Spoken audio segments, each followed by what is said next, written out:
Go.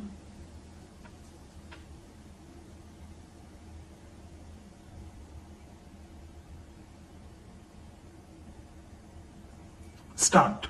I am glad to welcome you to this conference, the main initiative for calling which belongs to my friend and colleague when he first suggested to me that there should be a meeting of vice chancellors and others to consider how we can improve agricultural education in the country.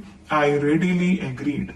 There is perhaps no single issue which is of greater importance for the future well being of our country.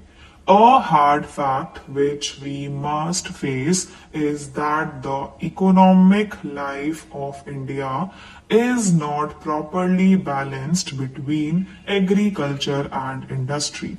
Though there has been considerable development in industry in India in the last 50 years, we cannot by any means call India an industrial country. The basis of our life is still agricultural, and the vast majority of our people depend on agriculture for their livelihood.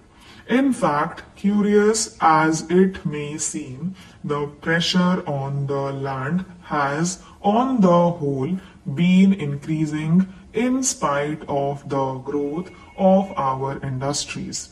It is therefore all the more regrettable that we cannot produce enough food even to meet our requirements. Roughly 80% of our people are in some way or the other connected with the land, and yet we have to depend upon foreign countries to get enough food for our people. In sharp contrast, we find that the USA, where not even one-fifth of the people work on the land, not only produces all its food but exports vast quantities to other parts of the world. We must therefore ask ourselves the reason why, with four-fifths of our people on the land, we are still deficit in food supply, whereas other countries which do not use even one-fifth of their manpower for the production of food are surplus areas.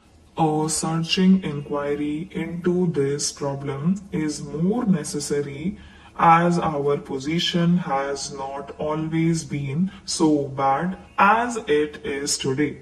Until some years ago, we have in fact been exporting wheat and other food grains, but since 1983, we seem to be suffering from a perpetual shortage.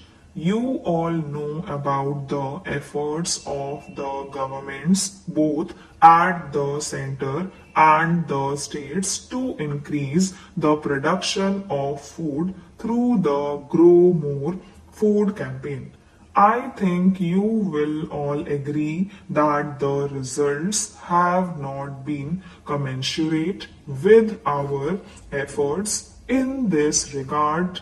As such, we know that the average yield of our land is one of the poorest in the world, and this is so in spite of the fact that the quality of our soil is perhaps second to none. The only explanation is that our methods of agriculture are not fully effective. We must therefore think in terms of a change in our agricultural methods. This can be achieved only if our agricultural education is thoroughly recast. I think you will all agree that the present system of agricultural education in India is not satisfactory. It has not proved adequate even in normal times. During an emergency like the present, its shortcomings are only too apparent. Most of our universities have some provision for agricultural education, but the education is mainly theoretical, so that the results we could expect from the application of science to agriculture do not materialize. Our agricultural graduates are fit for almost everything except becoming agriculturists themselves. Our present agricultural education is defective because it lacks adequate practical basis. An even greater defect is that agricultural education is not an essential part of the general education of the country. Education is intended to develop the potential abilities of the individual in the context of the requirements of society. In a country like India, where agriculture is not only the main profession but the dominant way of life, it is necessary that agriculture must enter intimately into every aspect of general education. We are now planning to transform the system of our primary education by converting it into basic education.